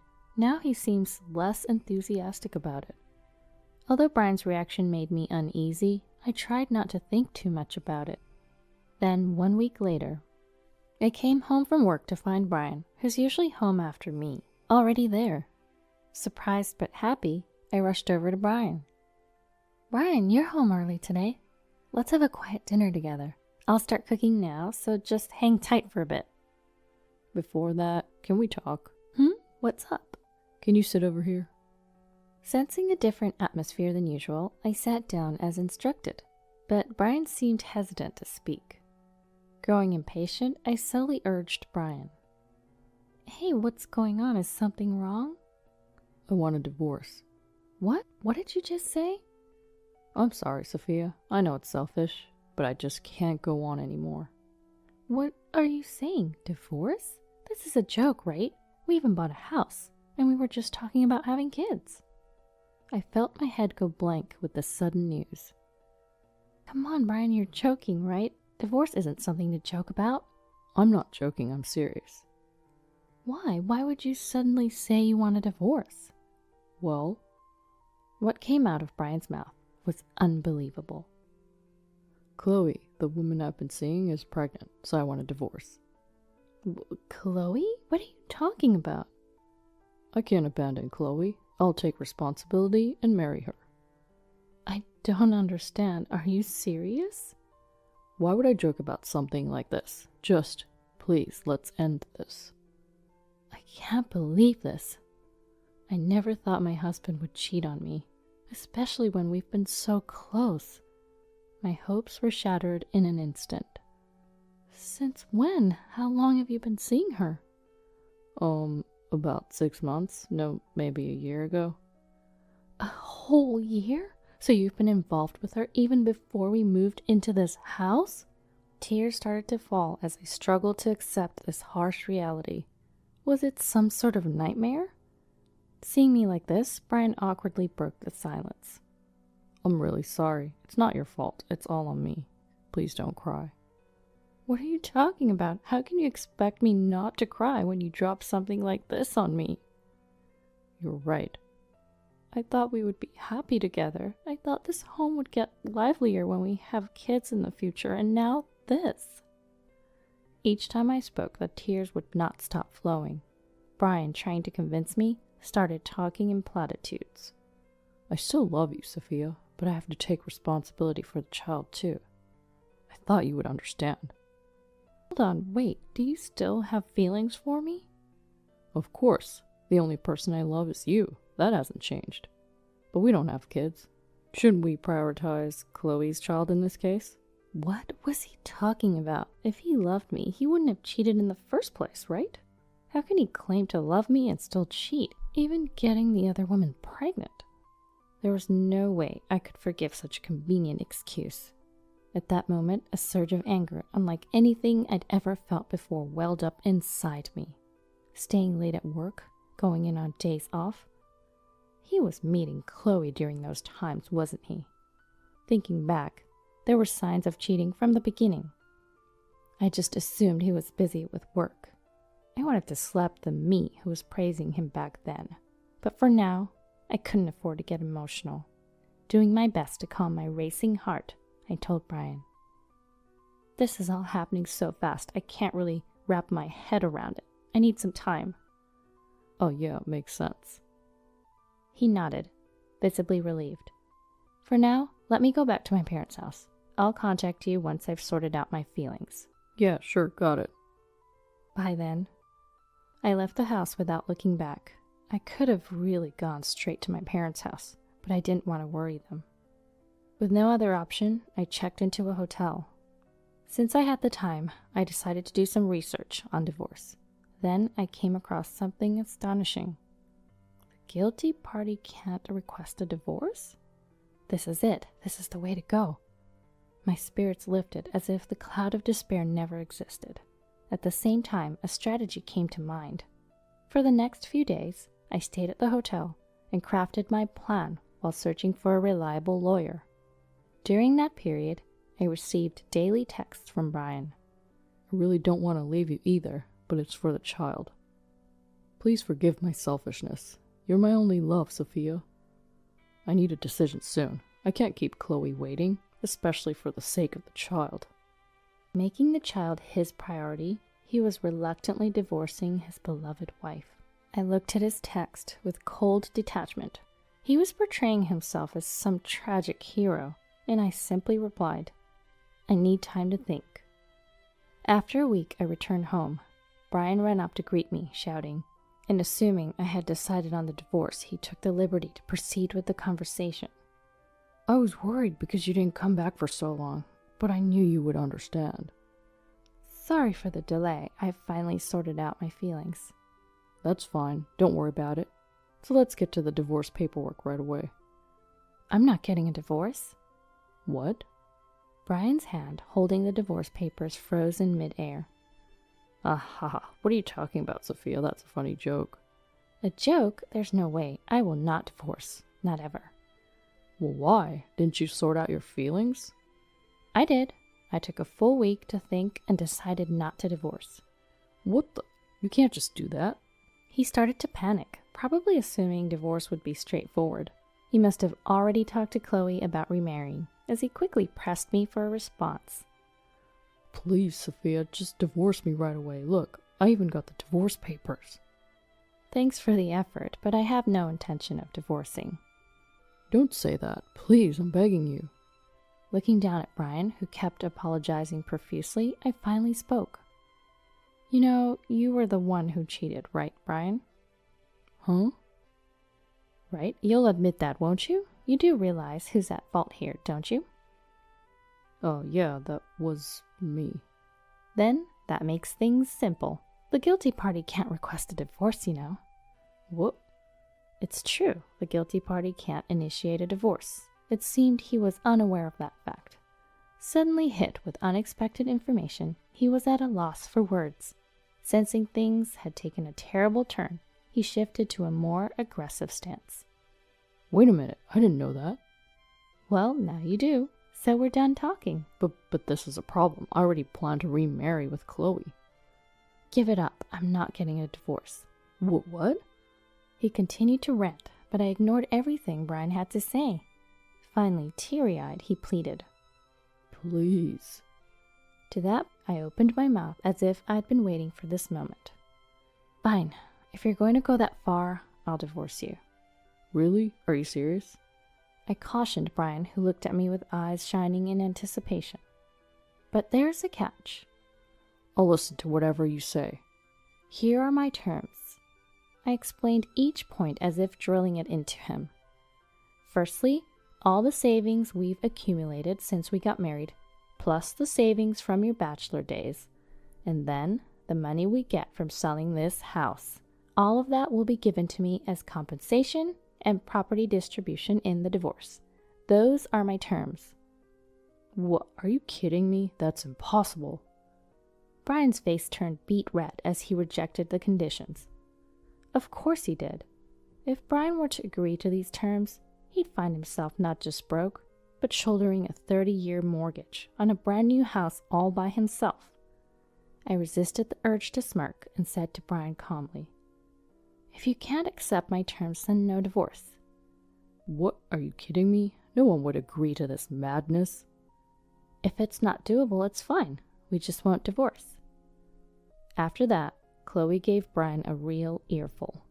He was frantically running around to law offices trying to divorce me before his child was born, but apparently he was turned down by every firm, being told, divorce initiated by the guilty party is not possible. Ultimately, Brian had no choice but to accept my terms. Worn down to the bone, Brian finally spoke to me. I can't take it anymore. I'll agree to all the conditions. Just give me a divorce. Well, of course, if you keep your promises, I have no problem with divorcing. Thank you, and as you said, I'll pay everything. Please don't claim alimony from Chloe in the divorce court. I see. I'll think about it. With that, Brian and I were officially divorced. Right after the divorce was finalized, I went ahead and claimed alimony from Chloe in the divorce court. Upon finding out, Brian called me, furious. Hey, Sophia, what the heck is this? This isn't what we agreed on. What do you mean, not what we agreed on? What are you talking about? Don't play dumb. We had an agreement that you wouldn't claim alimony from Chloe, right? What are you talking about? I said I'd think about it, but I never said I wouldn't claim alimony. What the hell does that mean? Apparently, the two of them were planning to get by on Chloe's savings for the time being. But when I claimed alimony, even those savings were completely depleted. That's low. Don't you have any compassion? Compassion? That's funny. To Brian's mistaken words, I responded clearly. The one who's low here is me? Let's not forget how we got here in the first place. You freaking cheated. Even so, did you have to go this far? I've already paid you enough money. So what? You think I should be grateful because you settled this with money? If I wanted to, I could ruin you socially. But I decided it's a waste of energy to do anything more for a lowlife like you. Get it? Never involve yourself with me again. With that, I hung up the phone and blocked all communications from Brian. Finally, I had taken my revenge on the cheater. As for that new home we bought, it seems we could only get back about 60% of the initial price. All the loan payments now fell on Brian, and he had no money to pay them off. He's borrowing from relatives left and right and still taking loans from financial institutions. In the end, it looks like he'll end up paying far more than the original mortgage. Despite having a child and increasing expenses, it seems that Brian and Chloe are fighting daily over money. Weren't you not going to claim alimony from me in the divorce? What's going on? I told you she tricked me. You're the one who got fooled. How useless can you be? We're going to have more expenses now with this baby. What are you going to do? Don't blame me for this. It's not like I had a choice. This is all because you kept nagging me to get a divorce. What? Are you saying this is my fault? You should have just pulled off a smooth divorce without getting caught. Like that was possible. Be realistic. You're just too incompetent. Man, I should have never gotten a divorce in the first place. I'm the one that should be saying that. I shouldn't have had a child with a man like you. At this point, there's no denying that they brought this upon themselves. The newborn is innocent, but for those two who committed the terrible act of cheating, it's an appropriate outcome. As for me, I've rented an apartment near my workplace and am now thoroughly enjoying my life as a single woman. I've been recognized for my accomplishments at work, and I got a raise. Though I had to give up my dream home and now have a divorce history, my life is far from over. From here on out, I want to forget all about my past married life and live a fulfilling life. Scams targeting the elderly? Huh? That's just awful. I sighed as I watched the morning news before heading to work. What's got you sighing? My mother-in-law Kate handed me a cup of coffee with a smile. Well, it's hard not to sigh when you hear about stuff like this. The TV was covering malicious door-to-door sales and grandparent scams targeting seniors. I've heard rumors that these scams are on the rise around here, so it's hard not to worry. Oh, are you worried about me? I'm only 68, you know, and I'm pretty sharp. It's great that you feel young. But Mom, you're so laid back. It's a bit concerning. Kate let out a reluctant, well, at my husband's joke. Another peaceful day in our home. I took a sip of my coffee with a wry smile. My name is Ellie. I'm 28. I've been married for 3 years. We moved in with my in-laws, Kate included, after my father-in-law passed away 2 years ago. I currently work at a part-time job at a local supermarket. I'm worried about leaving Mom alone in the house. Would you consider moving in with us, please? I was hesitant when my husband first asked me to move in, especially since I didn't know Kate very well at the time. But living with her has been great. She's kind and treats me like her own daughter. Plus, she's been a huge help around the house, which has been a lifesaver. We spend our time after work and on days off cooking together, and I've learned some cleaning tips from her. I've come to really love Kate. One day while working my usual part-time job, I started to feel unwell. I felt sluggish, maybe a bit feverish. My manager noticed and said, Ellie, you look pale. You can leave early today if you need to. Are you okay? I wonder if I caught a cold. Feeling guilty, I decided to take her up on the offer. I pushed my bike along as I headed home. Kate will be surprised to see me home at this hour. If I tell her I left work early because I'm not feeling well, she'll worry. I can easily imagine Kate fussing over me. She's a really kind person. A bit naive and overly trusting, but that's what makes her endearing. Huh? Do we have a guest? I tilted my head at the unfamiliar car parked in front of our house. If there's a guest, I'll enter quietly. I opened the front door and froze. There was a handsome man in a suit, chatting and laughing with Kate. Spread out in front of them were pamphlets and some mysterious equipment. The news from this morning flashed through my mind. The man stood up and offered me a business card with a bright smile. His name and company were printed on it, but there was no address or phone number. As I examined the card, Kate filled me in. He's apparently a sales rep from a kitchen appliance company, offering free equipment checks in the area. Is this one of those inspection scams? Kate initially told him to leave, but she must have been swayed by his pitch, and that's when I came home.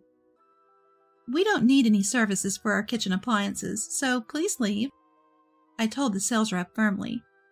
For a moment, his eyes narrowed, but then he flashed a bright smile, showing his white teeth.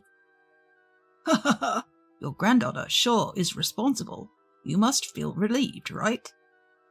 The salesman smoothly deflected my words and spoke to Kate. She's not my granddaughter. She's my daughter-in-law. Perhaps charmed by the salesman's good looks, Kate's voice seemed brighter than usual. Ah, my mistake.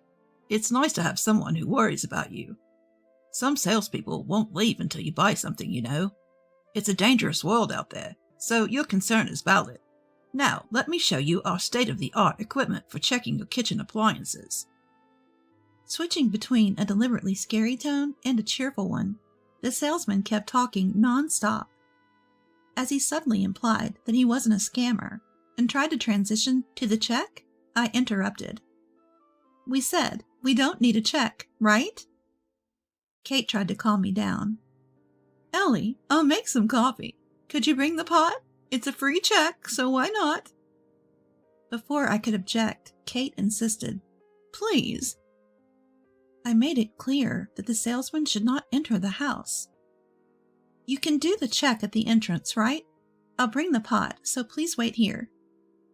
Feeling uneasy about the ever-smiling salesman, I went to get the pot. I took the opportunity to call my husband, but he didn't answer, probably because he was at work. So I sent him a message.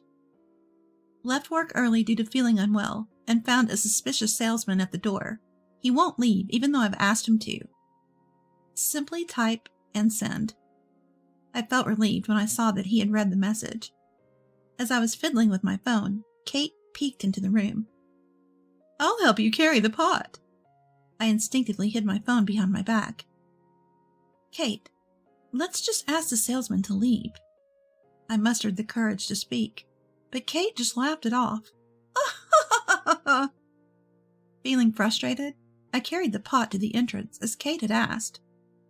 The salesman was leisurely sipping the coffee Kate had made. Let's proceed with the check. He took out his equipment and began checking the pot.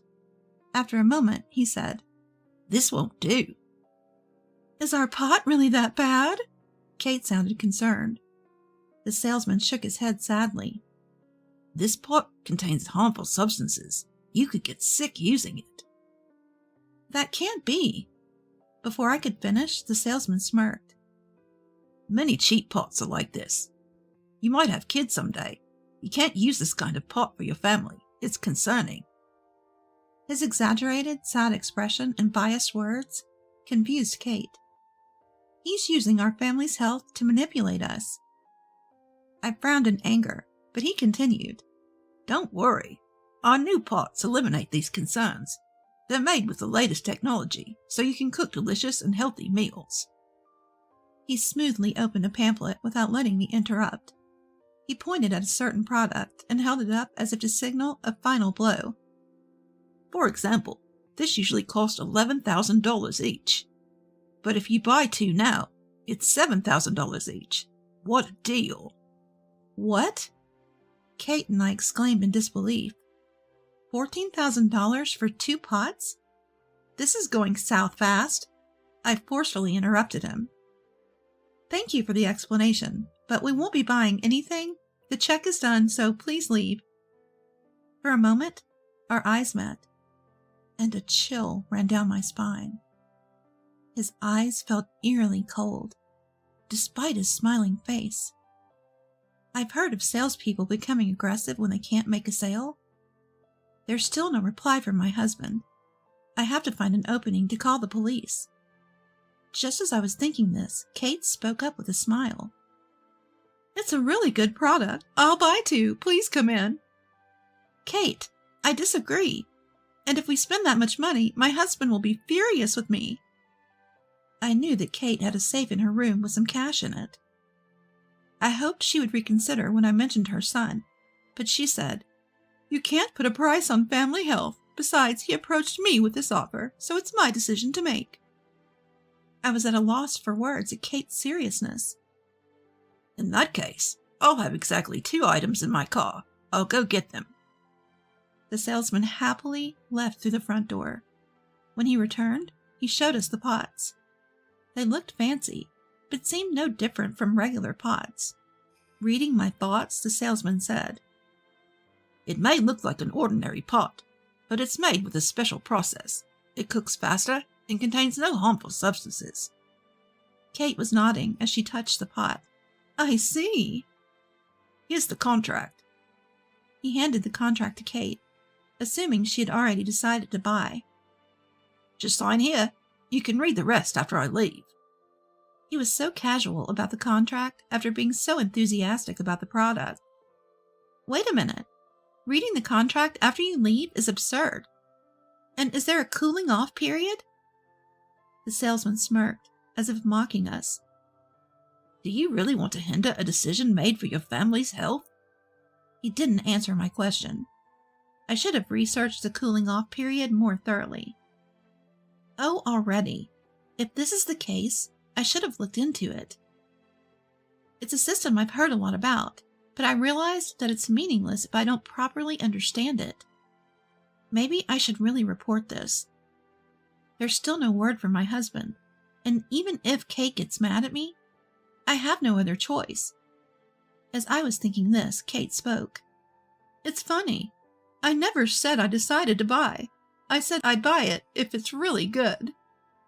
Her usual smile was gone, and she was staring sharply at the salesman. What? The salesman was stunned. Kate, I thought you were all set to buy. Ah! Kate laughed her usual laugh. Then she turned to the salesman. Who do you think I am? My family has run a pawn shop in this town for generations. I worked there for a while, even after I got married. I developed an eye for quality. People around here know I'm a good appraiser, but this pot doesn't even need an appraisal. She pushed the pot towards the salesman. This pot is barely worth $100. I bet everyone who bought this was fooled by your looks and smooth talk. I had heard that Kate's family owned a pawn shop in town, but I couldn't imagine her as an appraiser, given her usual gentle demeanor. I was recalling vague memories. Kate continued. I heard rumors about handsome, unscrupulous salesmen selling pots around here. I thought it might be you. The salesman angrily interrupted. What are you saying? Are you calling me a scammer? He was furious, and I instinctively moved to shield Kate. Just then, the front door opened. I'm home. My husband appeared in the living room. I got off work early today. Is this the kitchenware salesman? I nodded, and the salesman awkwardly handed my husband his business card. Here you go. What's this? Your business card only has the company name and your name. Shouldn't it also have the company's address and contact information? How can we get in touch if there's an issue with the purchase? My husband's question was met with a vague nod from the salesman. His earlier confidence seemed to have vanished. He claims our current pots could be harmful and make us sick. That's why he started pushing these $7,000 pots on Kate. My husband shot the salesman a stern look. The salesman's smile tightened and sweat appeared on his forehead. He dodged the question about a cooling off period and tried to get us to sign the contract without reading it. It's all very suspicious. This has to be a scam. As I laid out my concerns, the salesman interrupted. Fine. Since you're not buying, I'll take my leave. He stood up, leaving the spread out contract, brochures, and even the pots, and bolted for the door. Wait! I shouted, but my husband reassured me with a smile. What's going on here? We heard the salesman's panicked voice from a distance. As we approached the door, we saw police officers blocking his way. I consulted the police when I left work. They met up with me and came here. I wasn't sure if it was a scam when I got Ellie's message, but if he won't leave when asked, that's a problem, especially with recent scam rumors. I nodded, understanding the situation.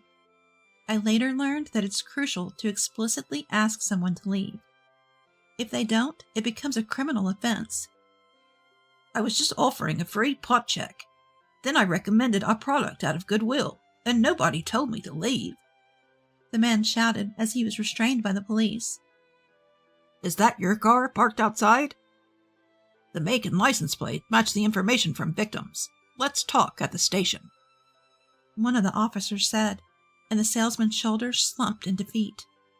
I handed over the business card, contract, and pots as evidence, along with the recorded conversation on my phone. Damn, I thought I could easily scam some naive seniors and timid women. The salesman raised his voice as he was pushed into the patrol car. I'm sure I'll stare at the dealer. Don't you have loved ones? They'd be heartbroken. Exploiting people's fears to sell overpriced items is shameful. He clenched his lips and looked down. I'm sure he has someone important to him, but it's his fault. The police took him away. Kate had also heard rumors about scams in the area. When the man claimed to be a salesman, she suspected him. I came home while she was considering contacting the police. And that's how we got here. My husband sighs. Mom could have been in danger, and who knows what could have happened to Ellie. I smiled to comfort the regretful Kate. But we're safe, and that's what matters. I was really worried. I'm sorry for making you worry. Kate apologized. I felt relieved and suddenly sat down exhausted. I had left my part-time job early due to feeling unwell. Supported by my husband, I stood up and we all laughed together.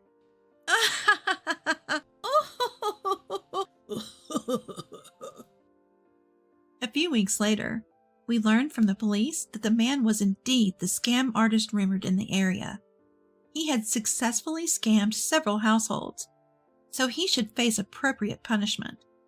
Also, I found out I was pregnant.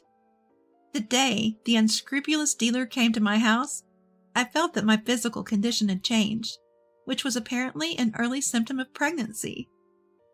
The family health the scam artist mentioned was indeed important, but exploiting that concern is unforgivable. In a world filled with all sorts of people, we'll teach our unborn child to live strongly without losing oneself.